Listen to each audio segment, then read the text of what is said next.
All right, so we're on vacation, and I'm going to tell you what, I got to tell y'all a story about this shit. TSA, they've gone a little too far. They have gotten out of hand.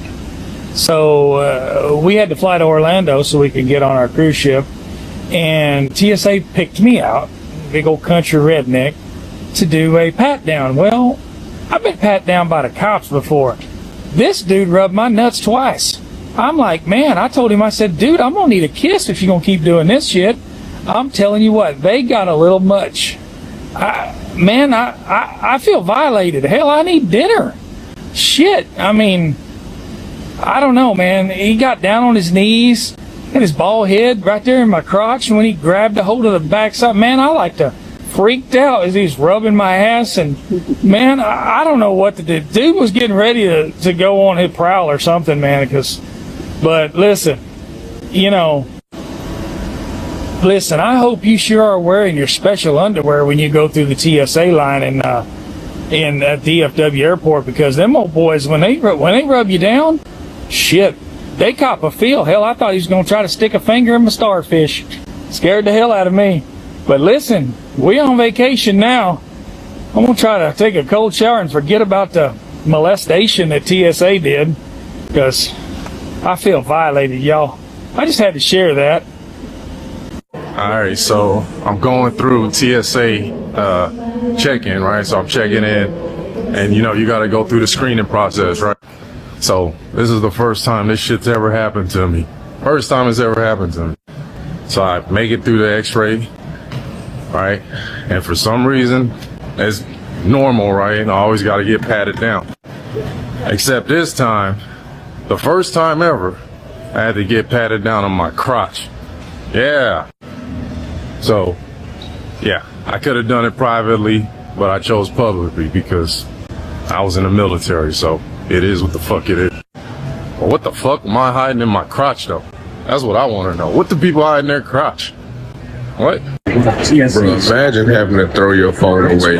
It's important to always check. You get all the way to the checkpoint, you gotta throw your phone away. Especially fire. That's crazy. So I'm headed out of town.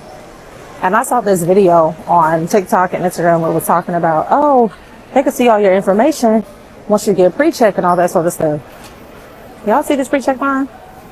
I'm zooming through. You just gonna have to get my information, baby, because I'm not waiting down the line. That's absurd.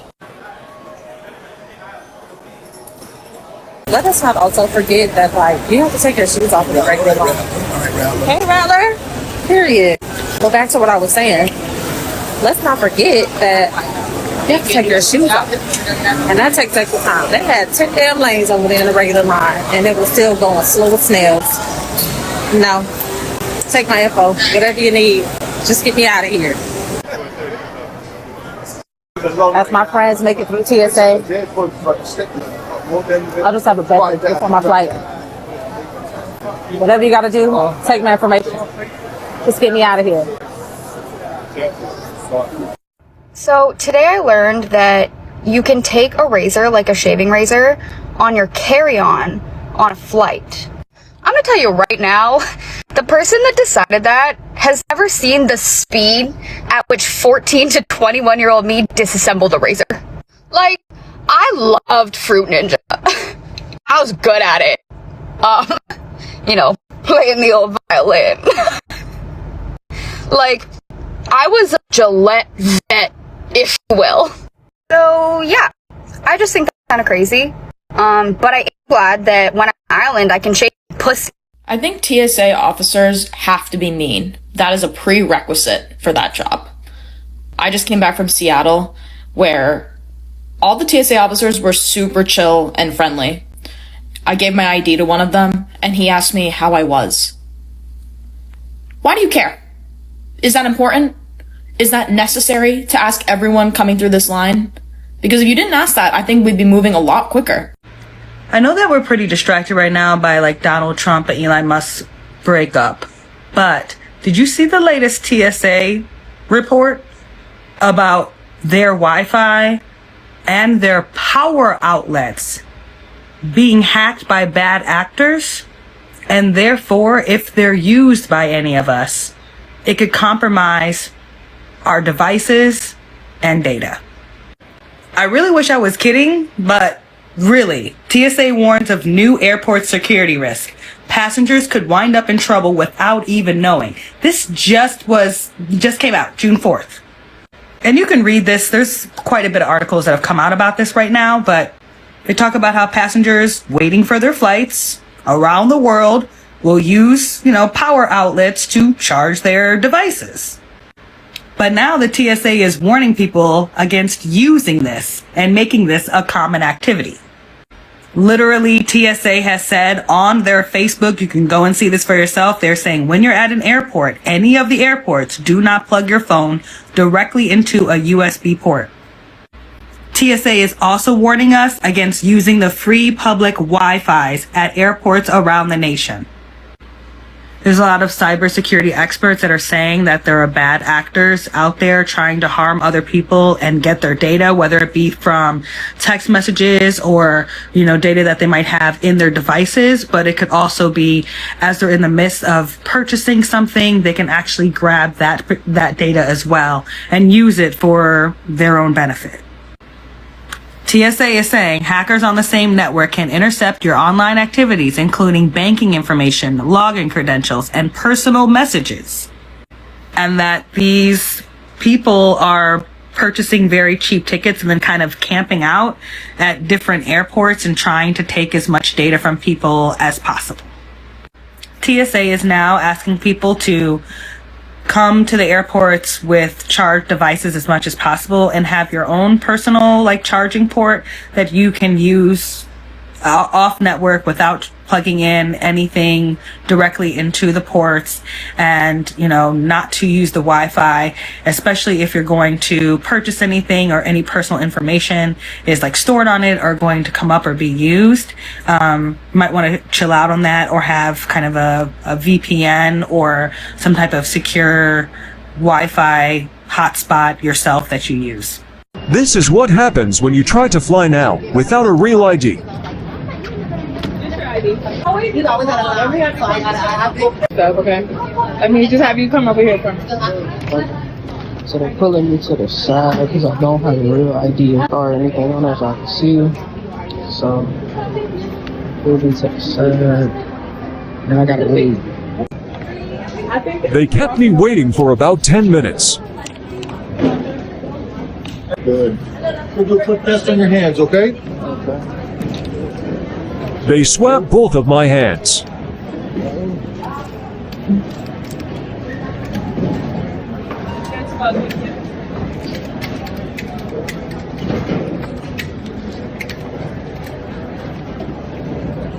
Alright, you're all good to go? Thank you. Alright, as y'all can see, I made it to my gate. They let me in. All they did was another security measure, which once I got there, they stopped me and they swiped my phone. The same thing they did with my hands, they did that to my phone for some reason. They said it was random, but I'm just no, it's probably because I ain't got a real ID. But yeah, man, if you don't got a real ID, you're still able to fly. Just make sure you got some extra time to spare, because if the line was longer, it probably would have took longer, But yeah, they just gonna swipe your hands, maybe swipe your phone once you get through. And that's what it did, as I can see. When I made it, I'm here waiting on my friend to start boarding. So yeah, I hope this helps anybody who don't have a real ID and still plan on traveling like this. You're still able to travel. So don't even worry about it. You will. The mass canceling of their trips to the United States by Canadians and other people around the world is not something that domestic travel can compensate for, like the economic impact of all these canceled hotel reservations, canceled golf trips, canceled resort vacations, canceled restaurant reservations is not something that the domestic U.S. economy can absorb right now, because we all know that Americans are hurting so bad that they voted for Donald Trump based on him lowering grocery store prices. So I'd love to hear what the administration's plan is for economic stimulus of the U.S. tourism industry, given that I think we're going to likely see it crater this year. So I've canceled my next trip to the United States. I was meant to be going there in later April. I was looking forward to it as well, like going to Boston, New England, beautiful places, lovely people. In fact, I even have both friends and actually some relatives in Maine, but I've canceled it because ICE or whatever the hell it is detaining people. I mean, they detained a young Canadian for 10 days. They apparently arrested a bunch of Germans recently. They're going through people's phones. Like, this is meant to be the United States is meant to be the beacon of democracy and freedom and so forth. Well, it is anything but. This is what fascism actually looks like. It is awful in North Korea, and it is awful in Saudi Arabia, and it is awful in Iran. So we can all be honest about that. But when that sort of thing settles in to what we consider to be the free world, that is the erosion of any value that we actually stand for.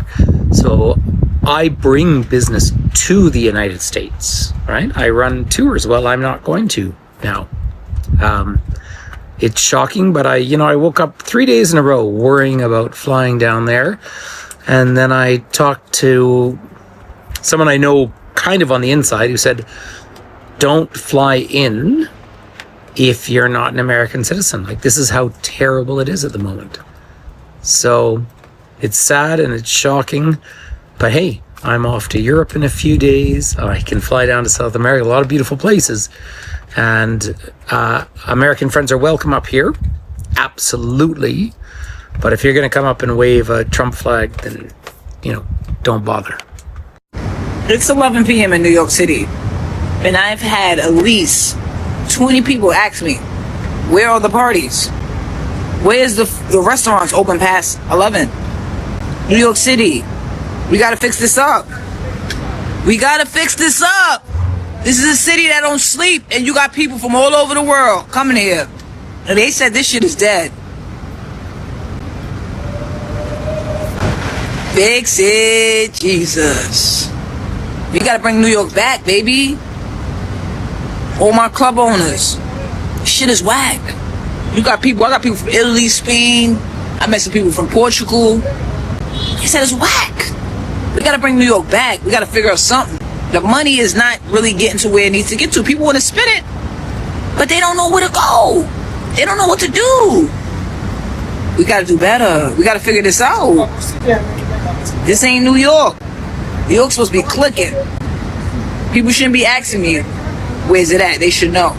Fix it, Jesus! To be continued. No, I'm not going to be traveling to the U.S. I would be more scared going to the U.S. at this time. It is scary right now. It is a scary time for Canadians and everybody around. The orange guy, he's going to be the orange guy. Like, at the end of the day, Miami, we're going to go to Miami. I wouldn't say I'm scared. I'm a very big-looking white guy, but I don't travel to the U.S. I don't have any plans to, and I don't want to. I'm supposed to be going tomorrow night, and I'm a little nervous just because of all the things like going through your phone. So I'm a little nervous, but I'm going to be with my mom. So we're just two gals going to a concert. I'm sure we'll be okay. It's just for a couple hours, but I wouldn't want to travel there right now to stay over. I think it's kind of difficult not to go to America just because of the nature of my work, but also just there's amazing things there to see. I have friends and family that live in the U.S. And what's happening right now with the tariffs is awful and I think really divisive, but ultimately I will try to avoid to buy American products, but I don't know if I could avoid going there. $10 bottles of water, $50 parking fees, $25 to valet. Corporations are killing the golden goose that is Vegas. I do Uber, and all I hear from my passengers all the time is how they used to come here all the time because it was a great place to come. You got to do things, you got to eat well, you got to gamble. And now they're thinking this might be their last time to Vegas because they can't afford it anymore. We have become so expensive. And I'm telling you all now, save your ducats. If you're coming to Vegas, save your ducats, because little things like if you accidentally move something in the in-room refrigerator, you will be charged for it automatically. So if you go and you buy a sandwich and then you go to put it in the fridge and you have to move something out of the way, you're getting charged $15 or whatever the price was of that. So a water now is like $10 minimum on the strip. There's no reason for that. And yeah, you can go to Walgreens, you can go to CVS, but why? Why are they gouging you? Eventually, no one's going to want to come here. The poor valet drivers, the valet workers, they used to make tips. They used to make good money. Now the hotels are charging like a minimum of $15 to have your car valeted. Well, what do you do when you pay $15 to have your car valeted? What don't you do? You don't tip. Why would you tip when you just spent $15 to have the guy drive your car and go park it? It doesn't make sense. Whereas before, the valet drivers used to get $20 in a tip for each car. That's a career. You can build a family with that. It goes back to the whole destroying of the middle class. Now, you can't do that. You have to work 2 jobs. You have to work double shifts. You have to work split shift, whatever. It's ridiculous. The corporations are killing Vegas. They don't do any comps anymore.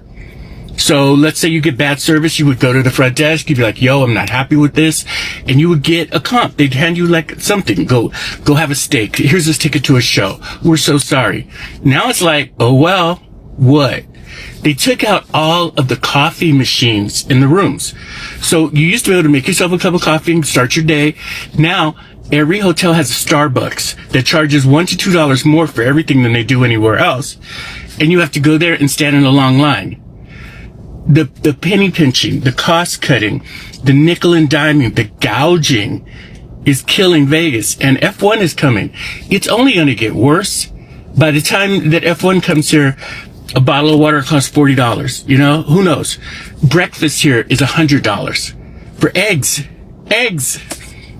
Vegas, get it together. Otherwise, you're going to kill what makes this whole desert survive.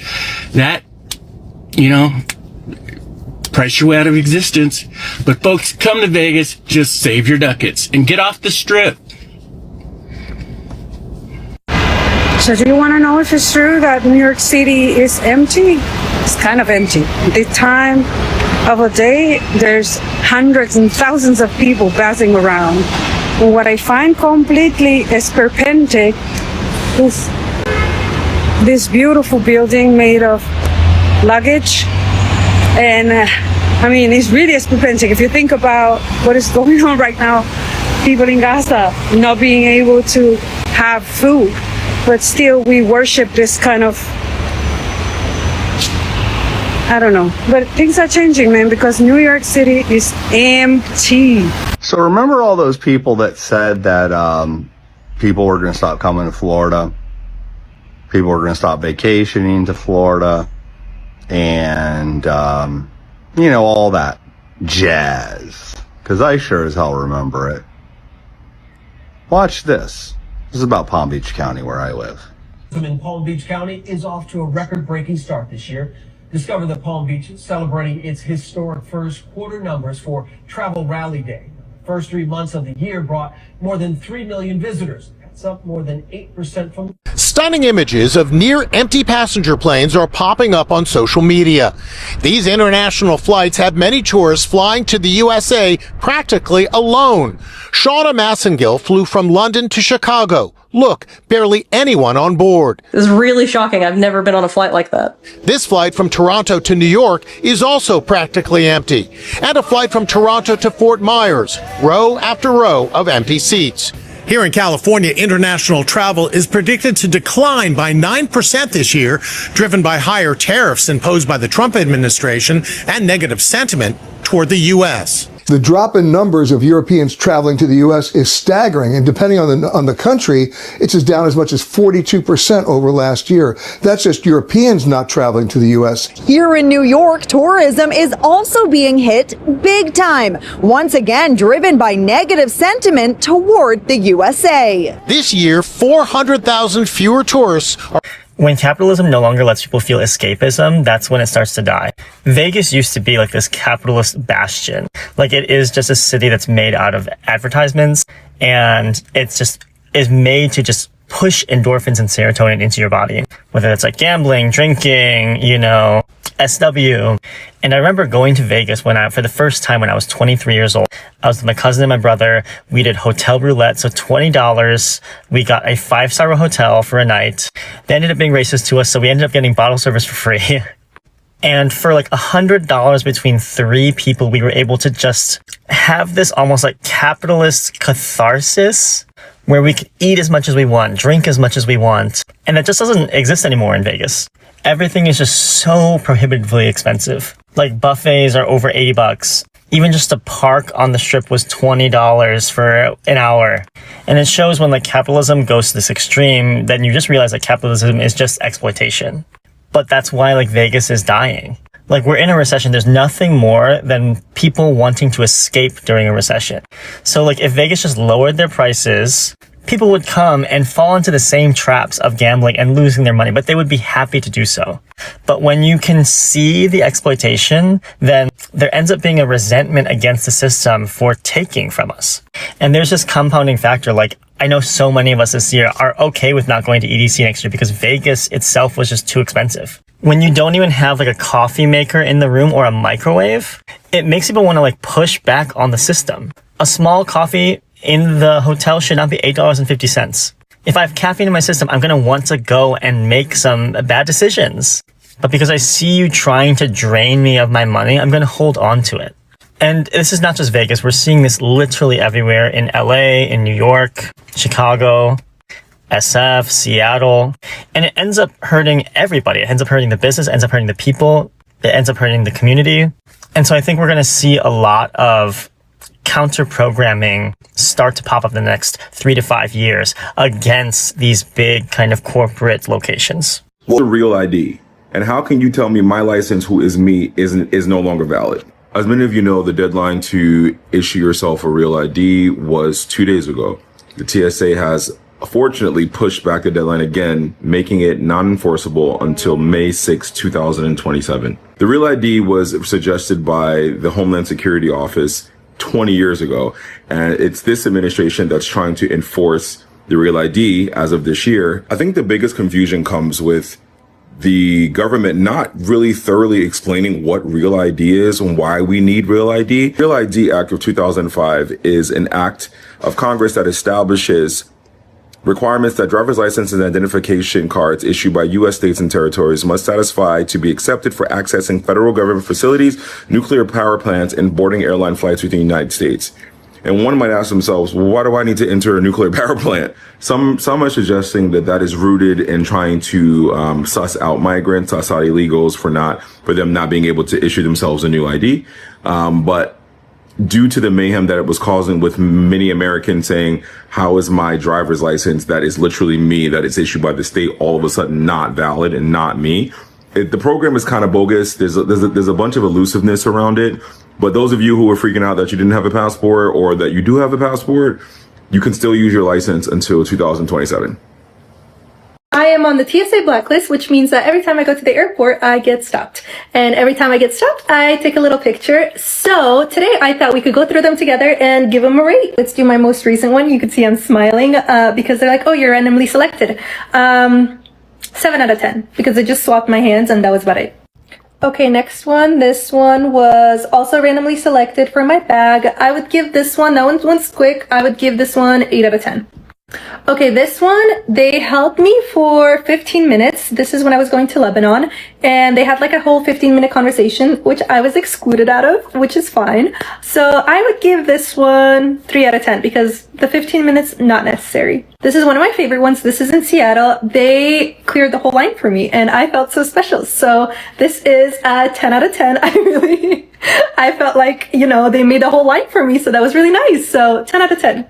Okay, this one I didn't like. They did mess with my stuff. So this one I would give 5 out of 10. That was okay. This one was a little quick. So I would say 6 out of 10. They just had to run my phone and my laptop, and I had my friend take pictures of that. So 6 out of 10. This is another one. They did go through all my clothes in this one, which I was not so happy about because I was so strategic on how I folded those and how I placed them, because as soon as I get to my destination, I would open it and all my outfits would be laid out. So they did mess up my flow on that one. So I would give it a 3 out of 10. Okay. Those are just some of the pictures that I could find from TSA.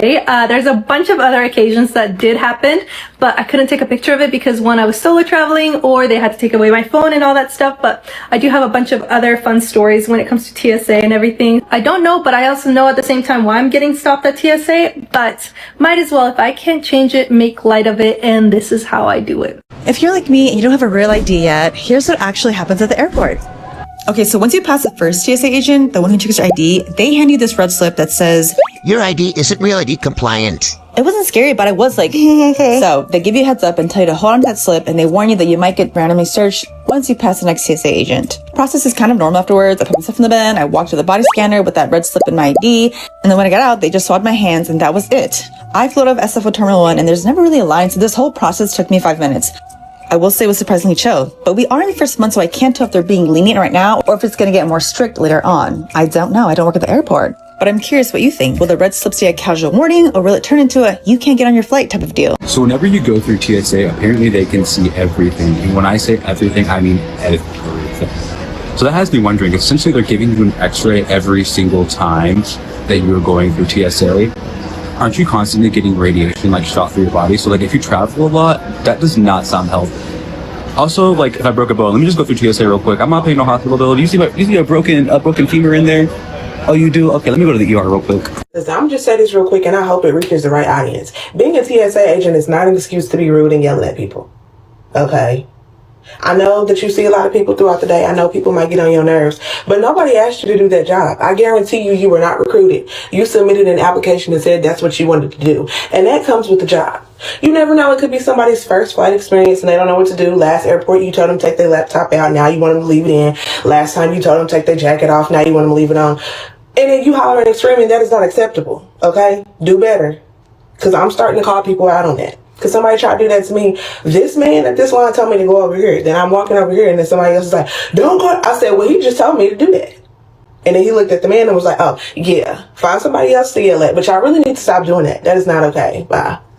James Lewis, Tariq Quick, Brianna Flanagan, and I am Supervisor Shalita Brazier. We are the TSA LAS Chorus, and we want to tell you to be happy, safe travels, and I've been doing this all day. Oh my goodness, he gonna kill me. I forget, and we done did this like multiple times, I forget every time. But